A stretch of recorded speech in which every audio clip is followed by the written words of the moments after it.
Today, I got two animated film reviews today, one of them being an anime called Lonely Castle in the Mirror, and the other one being a Pixar film, Elemental.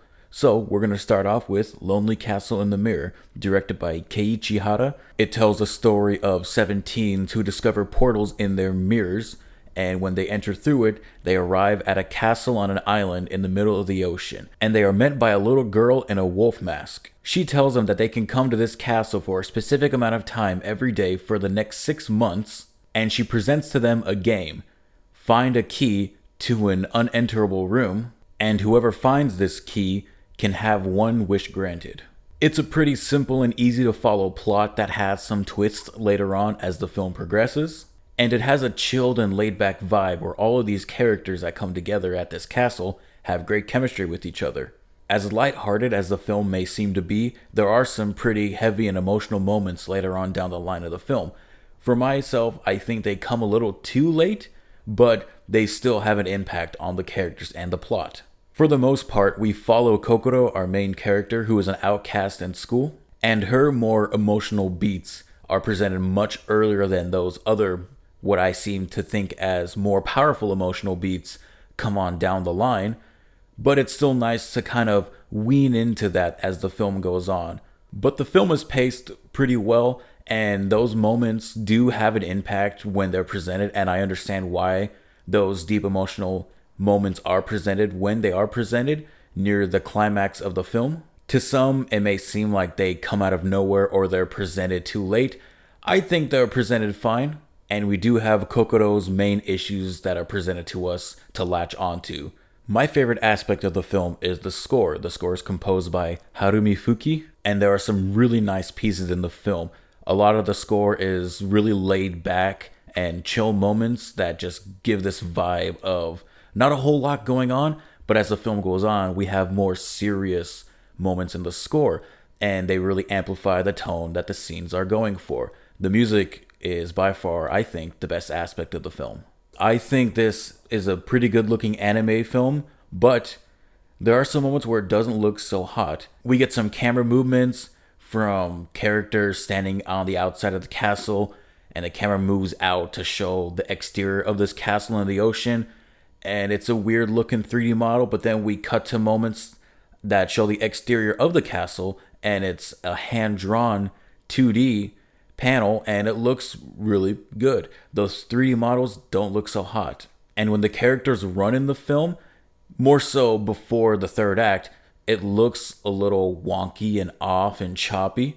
Choppy is probably the best word to use for how the characters look when they run. The animation gets better as it gets more magical and experimental in the third act, but for the most part, it doesn't look bad. It just looks pretty good. It's just that from a directing standpoint, not a whole lot is done before the third act to make the film look interesting. There's not a whole lot that blows you away in terms of framing and movement of the camera. Overall, I really enjoyed this film. I thought it was pretty damn good. The score is my favorite part. A lot of the characters have great chemistry with each other. I like all of the characters. It's pretty good looking for the most part, and it does take a lot of twists and turns, and you're always on your heels about what specifically is going on. It has a pretty sweet ending. All of the characters get great arcs and resolutions with each other as they have great chemistry throughout the film, and I highly recommend checking it out if you get a chance to. I was lucky enough to see it in theaters, and I'd love to check it out again once it releases on Blu-ray or streaming. I'm going to give Lonely Castle in the Mirror a B. Now let's move on to the newest Pixar film, Elemental, directed by Peter Sohn. The film tells the story of Ember, a fire character, and Wade, a water character, having to join forces in order to prevent the closure of Ember's father's fire shop in Fire City. Along their journey, they grow closer together and start a romance. But the issue with that is that she is fire and she can boil him alive, and he is water and he can douse her out. At first, I wasn't interested in this film because, we're opposites, we can't attract, and then, we can attract at the end of the film because the power of love. The issue with that is that they actually cannot interact with each other, one being fire and the other being water. And seeing that angle being taken with this film, I wasn't sure what else the film would be about. But there are some plot points introduced throughout the film. Some I wished were introduced a little bit earlier. There's some stuff about Ember having to deal with her anger issues. That is hinted on earlier in the film, but doesn't really get reincorporated as the film goes on. There's also a side plot introduced as to whether or not Ember wants to take over the shop, or if she wants to live her own life and get her own job and yada yada. And I think that angle comes in way too late in the film for it to be as impactful as it wanted to be. But as with most Pixar films, they always get me in the gut, and I start feeling emotional about these films because of the angle that they always take, and you never know what you're going to get with Pixar films, but then at the same time, you do know what you're going to get with Pixar films. There's a choice that's made in this film that I really wish they would have stuck with, because I was starting to feel the tear ducts. I was starting to feel heavy emotion from these characters. I was starting to feel that Pixar was growing some balls, and they were going to make a decision. But then we kind of revert back from that decision because it's actually a family film. Don't forget that. Oh well. I mean, I thought you guys were going to take risks finally, but oh well. The chemistry between Wade and Ember is actually really good. They have a great friendship that grows into romance as the film progresses. At first, they kind of don't like each other, but then they like each other, and it's just cute. They have really cute moments with each other. The voice actors do a great job, and the animation team, holy shit. Pixar just makes really good looking movies. Say what you want about how Spider-Verse is a new way of an animated film being presented to us, but Pixar just makes consistently great looking films, and with last year's Turning Red being what I believe to be the most expressive and artistically intriguing looking Pixar film, Elemental is one of the more visually dazzling looking films. It's very colorful. I like the character designs and the look and glow of all the fire characters and the world building between all these elements and how they interact with each other. The fire characters wear metal-like clothing. A lot of the stuff around them is metal. They have metal suitcases. One of their suitcases is actually a grill. I think that's a really nice touch. And the water characters, the way they interact with the grass characters, the plant characters, the cloud characters too. I think the world building in that Element City setting is so damn fascinating. But with all of these characters being elements and the fire element not really flowing well with the other elements, they're more outcasted, and then we see a sort of race angle taken with this film.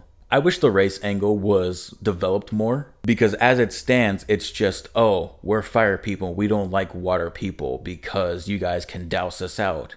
We see a few moments here and there where it feels like we could build it up, but for the most part, it's just there to be a buffer in between Ember and Wade's relationship.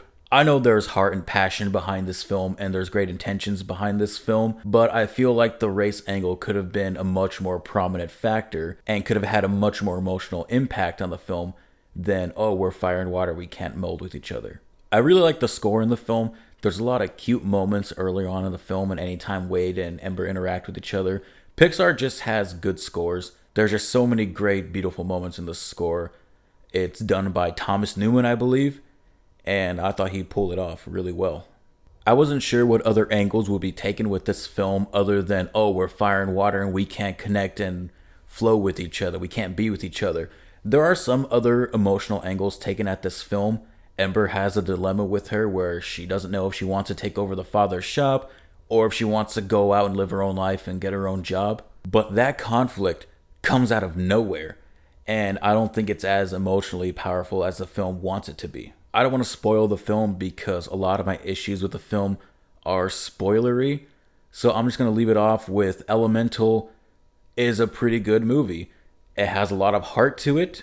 It's a dazzling looking film. The characters have great chemistry with each other, and they have really cute scenes with each other. And it's pretty humorous. There's a lot of jokes that land, and there's a lot of jokes that don't land. More specifically with the character Claude. I could live without Claude. I'm giving Elemental a B+. I really liked this film, but by the looks of the box office numbers, it might be a flop. I hope it's not, because I thought it was a pretty good movie. I'm sure if people just watched the movie instead of saying it looks boring like I did initially, they could see that it's a pretty good and enjoyable film. So, what did you think about Lonely Castle in the Mirror and Elemental? Did you like them? Did you hate them? Did you love them? Tell me what you thought about them in the comments below, and I'll be back with more enjoyable content like this. So, yeah, bye.